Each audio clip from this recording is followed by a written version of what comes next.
ଏବେ ଆଞ୍ଚଳିକ ପାଣିପାଗ ବିଜ୍ଞାନ କେନ୍ଦ୍ର ପକ୍ଷରୁ ଏକ ବଡ଼ ଖବର ସାମ୍ନାକୁ ଆସିଛି। ତେବେ କ'ଣ ରହିଛି ଆଜିର ବଡ଼ ଖବର? ଖବରଟି ଜାଣିବା ପୂର୍ବରୁ ଯଦି ଆପଣମାନେ ଆମ ଚ୍ୟାନେଲକୁ ସବସ୍କ୍ରାଇବ୍ କରିନାହାନ୍ତି ତାହେଲେ ଏବେ ସବସ୍କ୍ରାଇବ୍ କରି ପାଖରେ ଆସୁଥିବା ବେଲ୍ ଆଇକନ୍କୁ ଦବାଇ ଅଲ୍ ଉପରେ କ୍ଲିକ୍ କରି ରଖନ୍ତୁ, ଯାହାଦ୍ୱାରା ଯେବେ ବି ଯେକୌଣସି ଲାଟେଷ୍ଟ ବ୍ରେକିଂ ନ୍ୟୁଜ୍ ଆପଣମାନେ ଆମ ଚ୍ୟାନେଲ ମାଧ୍ୟମରେ ସର୍ବପ୍ରଥମେ ଦେଖିପାରିବେ।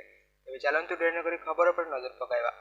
ଗାଙ୍ଗେୟ ପଶ୍ଚିମବଙ୍ଗ ଓ ସଂଲଗ୍ନ ଅଞ୍ଚଳ ଉପରେ ରହିଥିବା ଲଘୁଚାପ କ୍ଷେତ୍ର ସେହି ଅଞ୍ଚଳରେ ରହିଛି।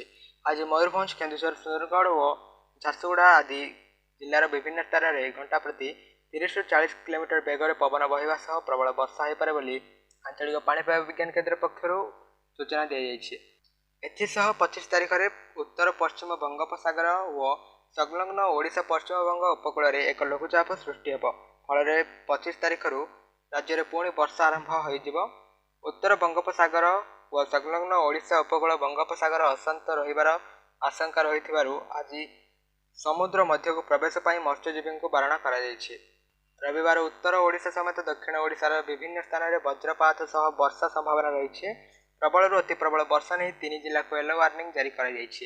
ଏହି ଜିଲ୍ଲାଗୁଡ଼ିକ ହେଲା କେନ୍ଦୁଝର, ଝାରସୁଗୁଡ଼ା ଓ ବରଗଡ଼।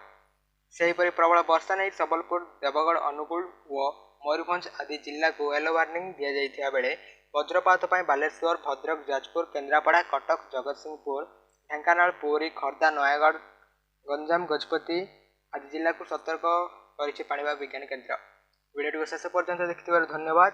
ଯଦି ଆପଣମାନେ ଆମ ଚ୍ୟାନେଲକୁ ଏପର୍ଯ୍ୟନ୍ତ ସବସ୍କ୍ରାଇବ୍ କରିନାହାନ୍ତି ତାହେଲେ ଆମ ଚ୍ୟାନେଲକୁ ଏବେ ହିଁ ସବସ୍କ୍ରାଇବ୍ କରି ପାଖରେ ଆସୁଥିବା ବେଲ୍ ଆଇକନ୍କୁ ଦବାଇ ଅଲ୍ ଉପରେ କ୍ଲିକ୍ କରି ରଖନ୍ତୁ, ଯାହାଦ୍ୱାରା ଯେବେ ବି ଯେକୌଣସି ଲାଟେଷ୍ଟ ବ୍ରେକିଂ ନ୍ୟୁଜ୍ ଆପଣମାନେ ଆମ ଚ୍ୟାନେଲ ମାଧ୍ୟମରେ ସର୍ବପ୍ରଥମେ ଦେଖିପାରିବେ।